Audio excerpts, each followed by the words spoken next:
안녕하십니까. 신월경금 일주에 대해서 살펴보도록 하겠습니다. 신월경금이라, 신월은 이 사주 원국에서 주어져 있는 가장 원령으로서 어떤 가장 큰 역할을 하게 됩니다. 주어진 환경이라고도 할 수 있겠습니다.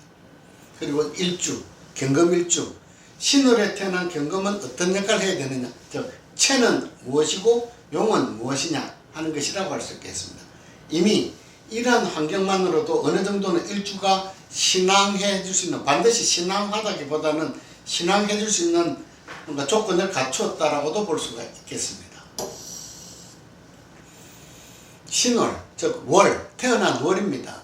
월은 월령 또는 제강이라고도 하는데, 이것은 사주 전체 원국의 전체적인 분위기와 환경을 제공하는 역할이기도 합니다. 그래서 제가 주어진 역할이라고 이렇게 표시를 했는데, 신월은 사오미 남방 화국에서 이제 가을 신유술 서방 금국으로 바뀌어가는 시기입니다.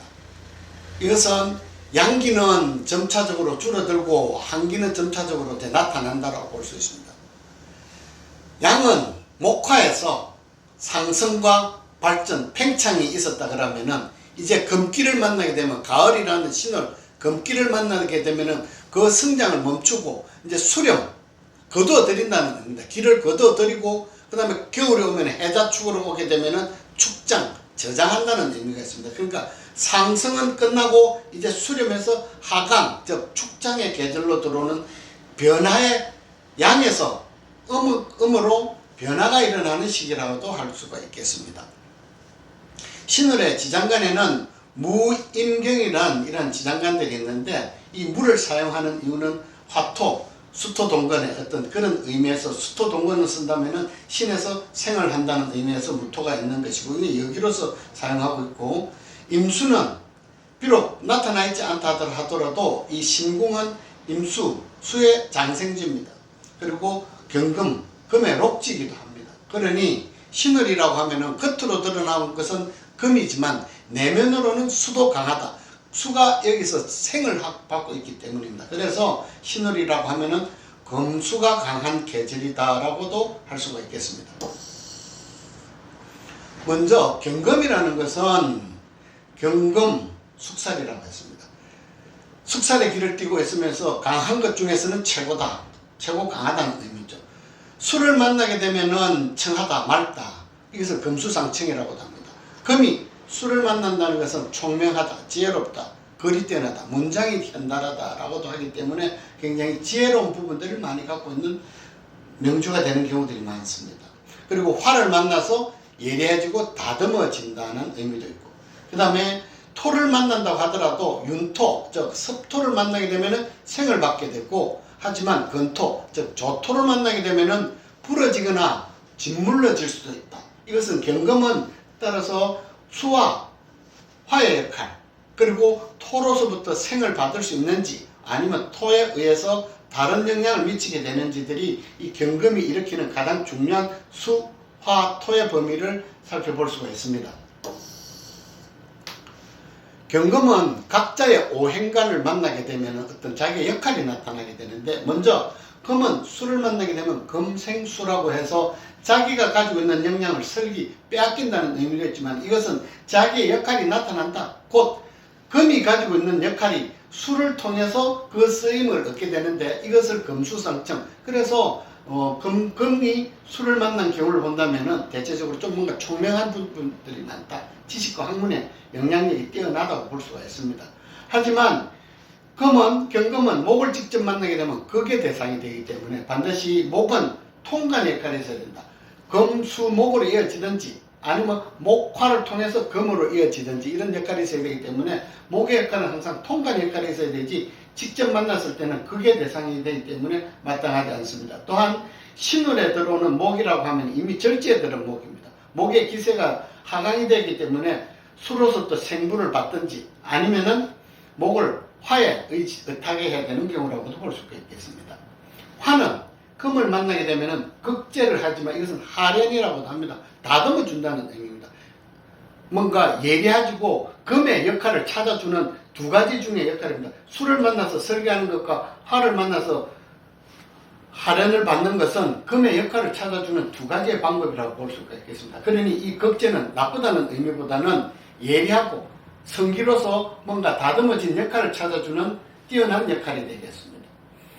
토에 대한 부분은 앞에도 설명한 바가 있지만은 토는 윤토를 만나게 되면 생을 받게 되고, 하지만 조토를 만나게 되면 짓무러지거나 부러질 수도 있고, 그렇지만 토가 지나치면 또한 금은 매몰될 수도 있다. 그래서 토의 역할에 따라서 금은 이런 세 가지 역할이 나타날 수 있기 때문에 수, 화, 토의 역할이 각각 중요하다고 볼 수가 있겠습니다. 사주 명식을 한번 살펴보도록 하겠습니다. 기미, 임신, 경신, 갑신입니다. 경금이 신월에 태어나서 덕령, 덕지, 덕세까지 한 상황입니다. 신강해졌다고 볼 수도 있겠습니다. 그런데 천간에 임수가 투철했습니다. 신금은 수의 장생지입니다. 이렇게 된다면은 겉으로 보기에는 금이 강한 것 같지만 마찬가지 수 또한 상당히 강해진 경우라 볼 수가 있습니다. 금수가 다 강해진 경우입니다. 근데 이래 되면은 가끔 신강, 신약을 구분하는 데 있어서 금이 4개고 토가 6 붙어 있으니까 6개라서 이렇게 신강, 요즘은 이렇게 그런 방법이 의미 없다는 것을 잘 알기 때문에 잘 사용하지는 않지만 이 숫자로 세알리는 것보다는 금이 덕령, 덕지, 덕세한 것만으로도 신앙의 조건을 갖췄다. 따라서 금만 강한 것이 아니고 수 또한 강해졌는데, 그럼 이때 토는 어떤 역할을 하느냐도 살펴봐야 될 부분입니다. 과연 이 토생금이 이루어지고 있느냐? 물론 신월의 기토이기 때문에 섭토라고도 할 수 있습니다. 이 기토와 지지에 있는 기토는 미토에 뿌리를 두고 있는데, 이렇게 된다면 이거는 조토라고 봐야 됩니다. 제가 앞에서 금에 대한 부분을 말씀드렸는데, 금은 토로부터 생은 받는 조건을 가지고 있지만은 윤토, 즉 섭토면은 생을 받게 되지만 조토가 되면 오히려 금을 부스러뜨리게 하는 역할이 있기 때문에 이 토생금의 역할은 없다고 보셔도 될 정도입니다. 기토는 오히려 앞으로 다른 역할을 가지고 흉의 역할을 또 나타나게 볼 수도 있는데, 이렇게 된다면은 일간이 신강해졌는데 이 토의 역할이 앞으로 굉장히 중요해진 사주 형상입니다. 그러면은 이것을 과연 종합격으로 볼 수 있느냐는 겁니다. 종합격으로 본다는 말은 사주 원국에 화가 없는 경우라고 하면은 종합격으로도 볼 수가 있습니다.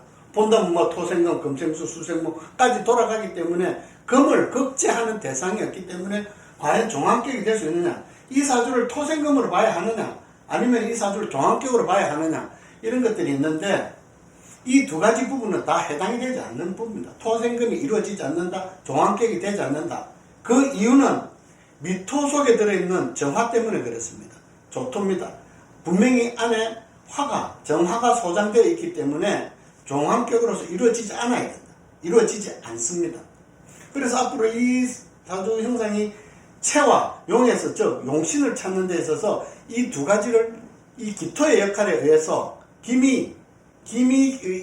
연주에 의해서 종합격과 토생금이 이루어지지 않기 때문에 용신을 취하는 방법도 전혀 달라진다는 겁니다. 화는 보이지 않습니다. 하지만 미토 속에 들어있는 정화의 역할이 있다는 것을 명심해 두셔야 됩니다. 언젠가는 꺼내서 써야 할 부분이라고 볼 수가 있습니다. 일간으로서는 신앙합니다.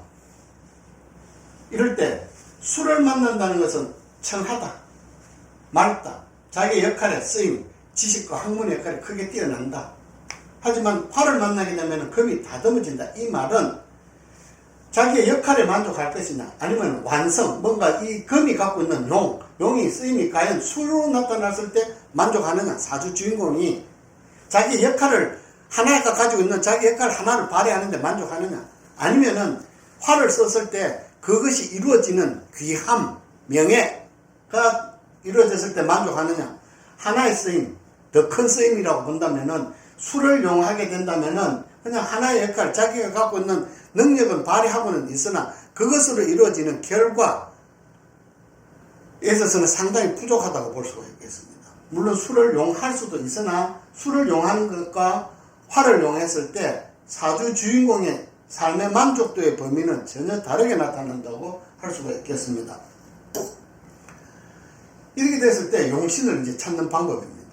제가 말씀드렸다시피 금수가 강하니 수를 용신으로 써야 하는 것이 아닐까라고 보면은 뭐 이 부분을 수를 가장 먼저 용신으로 쓸 수 있다고 볼 것입니다. 목은 이미 절제 앉아 있기 때문에 생부를 받아야 될 입장이지 직접 목은 용신의 대상이 되지 못합니다. 그런데 화가 나타나지 않는 것으로 본다면은 목화만 있다면 수목만 있다면 당연히 수를 용신으로 써야 합니다. 그런데 나타나 있지 않지만 이 사주명조는 지장간에 들어있는 이 미토 속에 있는 정화의 역할을 찾아내지 못하면은 사주 주인공의 삶의 만족도는 범위 전혀 다르게 나타나기 때문에 미토 속에 있는 정화를 용신으로 쓰는 것이 1번입니다. 그런데 이 제가 앞에 말했듯이 한번 말씀드렸는데 임수를 쓰고자 하는데 지금 기토가 나타나 있습니다. 기토는 인성의 역할이기도 합니다. 그런데 이 금의 쓰임, 즉 수로 의해서 자기의 쓰임을 찾고자 하는데 자기의 능력을 발휘하고자 하는데 무토가 아닌 기토가 나타났다는 것은 수를 탁하게 한다. 수를 탁하게 한다. 그것은 그 능력, 재능을 발휘하는 데 있어서 원활하지 못한 것입니다. 맑아야 할 수가 탁하게 되었다. 혼탁하게 되었다. 만족스럽지 못하겠죠. 그래서 이 사주에서는 이 오히려 토가 사주의 병이 될 수 있는 부분도 함께 가지고 있다고도 봐야 됩니다. 그래서 오히려 이 수를 써고자 하더라도 토에 의해서 수가 탁해져 있다는 부분. 그렇지만 미토 속에 있는 정화를 꺼내 쓰고 싶지만은 정화는 지장간에 암장되어 있다는 것. 하지만 용신은 미토 속에 들어있는 정화를 용신으로 쓸 수 있어야지 채용에 있어서는 올바르다라고 할 수가 있겠습니다. 단지 이 어떤 기상만으로 봤을 때 수를 용신으로 쓴다? 쓸 수 있습니다. 쓰지만 토에 의해서 탁해져 버렸다는 것까지도 감안해야 됩니다. 그래서 오히려 미토 속에 있는 용신은, 즉 화의 운이 와닿았을 때 명주에게 누려야 할 복의 범위가 크다라고 볼 수가 있겠습니다. 보이는 것만 봐서 될 것이 아니고 보이지 않는 지장간 안에 있는 이미 안에 수가 넘쳐나고 있는 상황입니다. 무토가 나타났다면은 임수는 병화와 무토가 나타나는 것을 가장 좋아하는데 기토가 나타났기 때문에 오히려 탁하게 만들어버렸다는 것이 이 사주 명조가 가지고 있는 하나의 아쉬운 부분이라고도 볼 수가 있겠습니다. 마찬가지로 경금이 신월에 태어나서 덕령, 덕지, 덕세까지 한 사람입니다. 당연히 신강하게 되었습니다. 임계수가 투출해서 식신과 상관이 투출해 있는데 지지에 뿌리가 없는 듯 하지만 수의 장생지로서 생을 받고 있기 때문에 금수가 강한 경우입니다. 하지만 토가 나타나 있지 않습니다. 토가 없기 때문에 비록 임계수가 나타나 있지만은 이 설계함이 굉장히 지나친 경우라고도 볼 수가 있겠습니다. 그러니까 금수가 강한 사주입니다. 당연히 신강사주로서 용신을 써야 하는데 이 경우는 임명조에서는 목이 나타나 있지 않습니다. 즉 통간의 역할이 없다는 의미입니다. 그런데 식신과 관성이 시주에서 같이 나타나 있습니다. 이제 어떤 것을 용신으로 써야 되느냐는 것이겠죠. 신을 경금해서 오시가 되면 다 이모시가 돼야 되는데 신강한 상태에서 오시가 되면 이모시가 나타나게 되면은 이게 이제 용신의 쓰임에 있어서는 굉장히 갈림길이 많이 올 수가 있습니다. 목이 없기 때문에 이제는 수를 쓰게 된다면은 수를 용신으로 쓰게 된다면 결과적으로는 식신으로서 재산, 정관을 무너뜨리게 되어버립니다. 그리고 오화, 즉 정관을 용신으로 쓰고자 한다면은 수가 또 병이 되어버립니다. 용신의 병이 되는 경우입니다. 그러면은 수를 써야 마땅하느냐, 정관을 써야 마땅하느냐라고 본다면은 가장 용신을 찾는 데 있어서 좀 곤란한 경우들이 많습니다. 가끔 신강사주가 되면은 용신을 식재관을 동시에 용신으로 쓴다라고 하시는 분들도 있습니다. 근데 용신은 사주에 하나밖에 없습니다. 용신이 2개가 되고 3개가 되는 경우는 없다고 보셔도 됩니다. 그런데 이제 이 식신과 간성이 나타나면은 식신도 용신, 관성도 용신 이런 경우는 없습니다. 식신과 관성의 역할은 서로 극을 하고 있기 때문에 이 둘 중에 하나밖에 취하지 못한다. 수를 용신으로 쓰게 된다면 오화는 필상되는 것이고, 오화를 용신으로 쓰고자 한다면 수가 사주의 병이 된다. 그러니 이런 경우에 용신을 어떻게 쓰느냐에 따라서 사주의 주인공이 누려야 할 부만은 누릴 것이냐, 귀함을 누릴 것이냐 라고 본다면은 부귀를 다 누리고자 한다면은 당연히 정관을 써야 할 것입니다. 하지만 하나의 역할, 그냥 자기가 하나 하고 있는 역할에 그것만으로도 만족한다는 보면은 임수를 써야 하겠죠. 그렇지만 그런 부분은 누가 과연 만족하겠습니까? 당연히 금이 왕성하기 때문에 칠살은 나타났지만 정관으로서 그걸 하면서 해줘야지 이 역할, 하련을 해야 된다. 단련을 해야 된다. 그래서 금의 역할이 나타나고 또한 수도 맑아진다라고 볼 수 있겠습니다. 그래서 오화를 용신으로 써야 된다고 보면 됩니다. 마찬가지입니다. 그런데 앞의 경우에는 신강사주였지만은 일주가 덕령은 했으나 덕세하지 못했습니다. 그러니까 수까지 투출해서 기를 많이 설계하고 있는 상황입니다. 그러니 일주로서는 신약하게 되었습니다.